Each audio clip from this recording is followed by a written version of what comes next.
जय श्री श्याम भक्तों, आज है भगवान भोलेनाथ का दिन। द्वादशी तिथि है और शाम को प्रदोष व्रत लग जाएगा। आज के दिन प्रदोष व्रत करने से जिनके घर में भी दरिद्रता होती है वो दूर हो जाती है।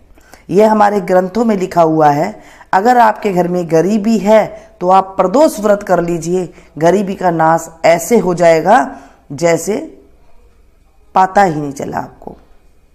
ऐसे हमारे शास्त्रों में कहा गया है। तो आज हम प्रदोष व्रत की महिमा का गुणगान करेंगे, सुनेंगे। बोलिए शंकर भगवान की जय, माता पार्वती की जय। प्रदोष के दिन शाम को पूजा की जाती है, संध्या बेला में पूजा की जाती है। जिस टाइम पे भगवान की घंटा आरती होती है उससे कुछ देर पहले उसे प्रदोष काल बोला जाता है। सुबह से लेके शाम तक आप अगर निगोट रह सकते हैं तो अच्छी बात है, पानी पी सकते हैं, चाय पी सकते हैं। अगर नहीं रह सकते हैं तो फलियार भी कर सकते हैं। और शाम को एक टाइम पे जब भगवान की पूजा अर्चना करके आ जाए उसके बाद आप एक टाइम पे शाम को रोटी जो होती है, सब्जी वगैरह, दाल वगैरह, वो आप खा सकते हैं बगैर प्याज लहसुन के। पूर्व काल में एक विधवा ब्राह्मणी थी। अपने पुत्र को लेकर ऋषियों की आज्ञा से भिक्षा लेने जाती थी और संध्या को लौटती थी। भिक्षा में जो मिलता उससे अपना कार्य चलाती और शिवजी का प्रदोष व्रत भी करती। एक दिन उसे विदर्भ देश का राजकुमार मिला जिसे शत्रुओं ने राजधानी से बाहर निकाल दिया था और उसके पिता को मार दिया था। ब्राह्मण ने लाकर उसका पालन किया। एक दिन राजकुमार और ब्राह्मण बालक ने वन में गंधर्व कन्याओं को देखा। राजकुमार अंशुमति से बातें करने लगा और उसके साथ चला गया। ब्राह्मण बालक घर लौट आया।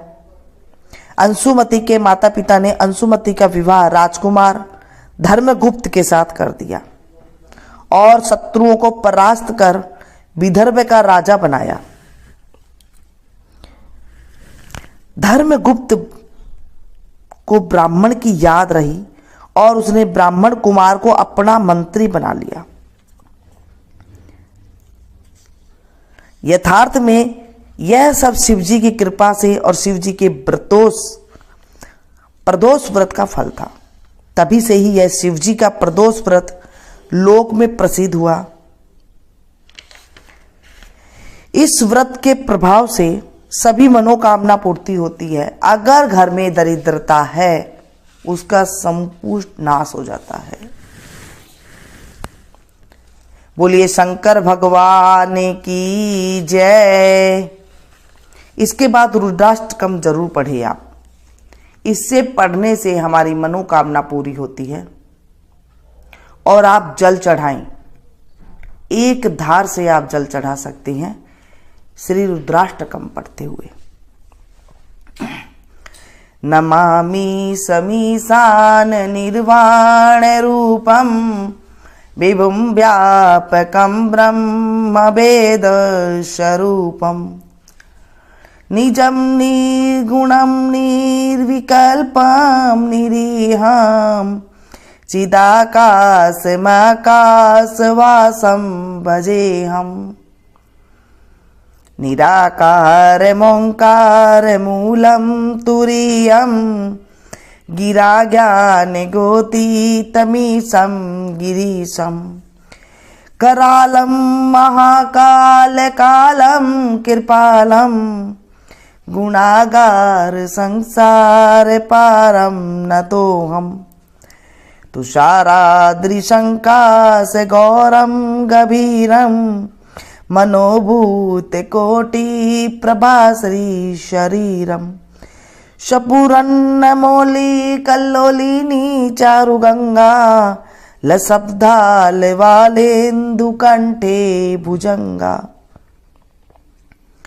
चलत कुंडलं भ्रूसुनेत्रं विशालं प्रसन्नाननं नीलकण्ठं दयालम्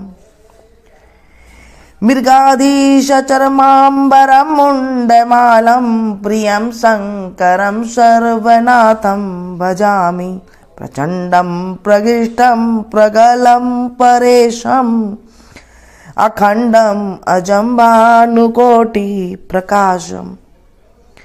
त्रयशूलनिर्मूलनं शूलपाणिं भजेऽहं भवानीपतिं भावग्रामम् कलातीत कल्याण कल्पान्तकारी सदा सज्जनानन्ददाता पुरारी चिदानंद संदोह मोहापहारी प्रसिद्ध प्रसिद्ध प्रभो मन्मन्तारी न यावद उमानाथ पादरविन्दं भजन्ति ह लोके परे वानराणाम् न तावत सुखम शांति संतापनाशम प्रसिद्ध प्रभो सर्वभूतादिवासम न जानामि योगम जपम नेव पूजाम न तो हम सदा सर्वदा संभुतुभ्यम जरा जन्म दुखो गता तप्यमानम प्रभो पाह्यापन्नमामि शंभो प्रभो पाह्यापन्नमामीश शंभो द्राष्टकमिन्दपोक्तं विप्रणिहर्तोषे ये पठन्ति नरा भक्त्या तेषां शंभु प्रसिद्धति सांब सदा शिवाय नमः। बोले शंकर भगवान की जय। इसके बाद आप आरती कर सकते हैं। आरती बिल्कुल पौराणिक आरती में आप लोग के साथ शेयर। कर्पूर गौरम करुणावतारम संसार सारम भुजगेन्द्रहारम सदा वसंतम हृदयारविंदे भवम भवानी सहितं नमामि शीश गंग अर्धंग पार्वती सदा विराजत कैलासी नंदियो भृंगी नृत्य करत है गुण भक्तन शिव के दासी शीतल मंद सुगंध पवन जहाँ बैठी हैं शिव अविनाशी करत गान गंधर्व सप्त सुर राग रागनी अति गासी यक्ष रक्ष भैरव जहाँ डोलत बोलत है बन के वासी कोयल शब्द सुनावत सुंदर भ्रमर करत है गुंजासी कल्प धूमि अरु पार जाति तरु लाग रहे हैं लक्षासी कामधेनु कोटिक जहाँ डोलत करत फिरत है वीक्षासी सूर्यकांत सम पर्वत शोभित चंद्रकांत भव के वासी छो तुरि तुरि तो फलत चढ़त है पुष्प चढ़त है बरसासी देव मुनि जन की भीड़ पड़त है निगम रहत जो नित गासी ब्रह्मा विष्णु जी को ध्यान धरत है बाबा शंकर जी को ध्यान धरत है कछु शिव हमको फरमासी रिद्ध सिद्धि के दाता शंकर सदा आनंदित सुख राशि जिनको सुमिरन सेवा करता भोले जी को सुमिरन पूजा करता छूट जाए यम की फांसी त्रिशूलधर जी को ध्यान निरंतर मना लगाई कर जोगासी दूर करो विपदा शिव तन की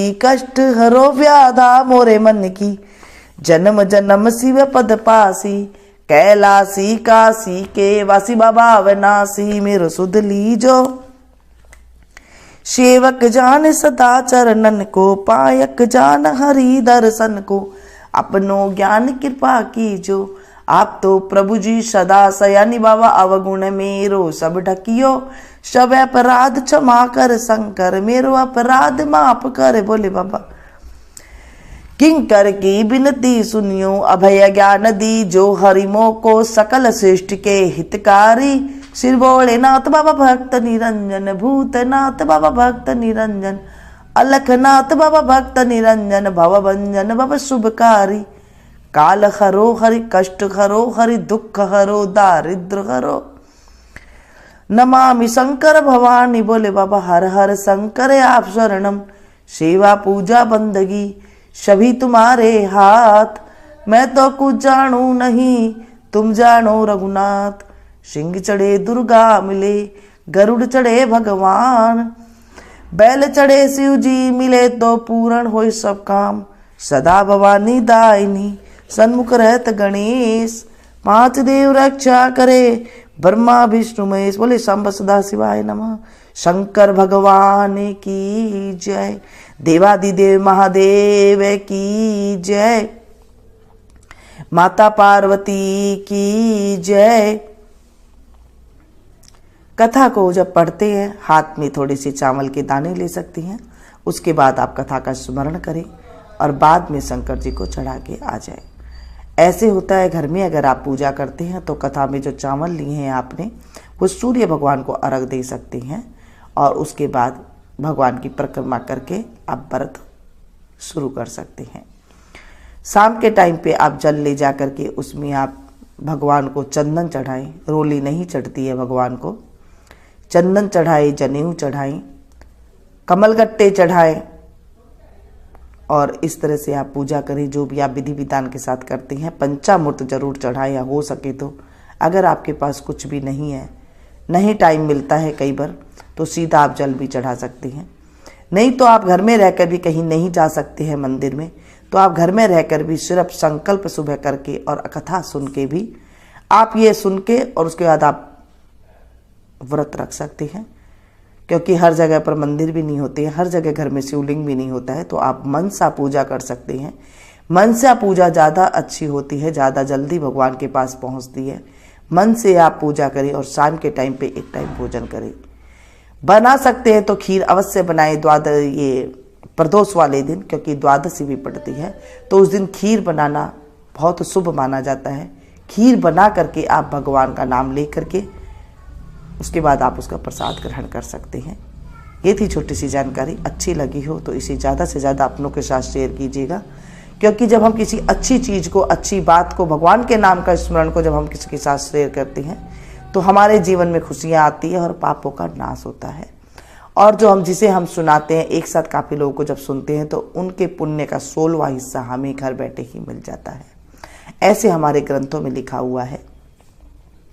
मिलती हूँ फिर से एक नई जानकारी के साथ, नई कथा के साथ। तब तक आप लोग देखते रहिए मीनू संगीत। Thank you.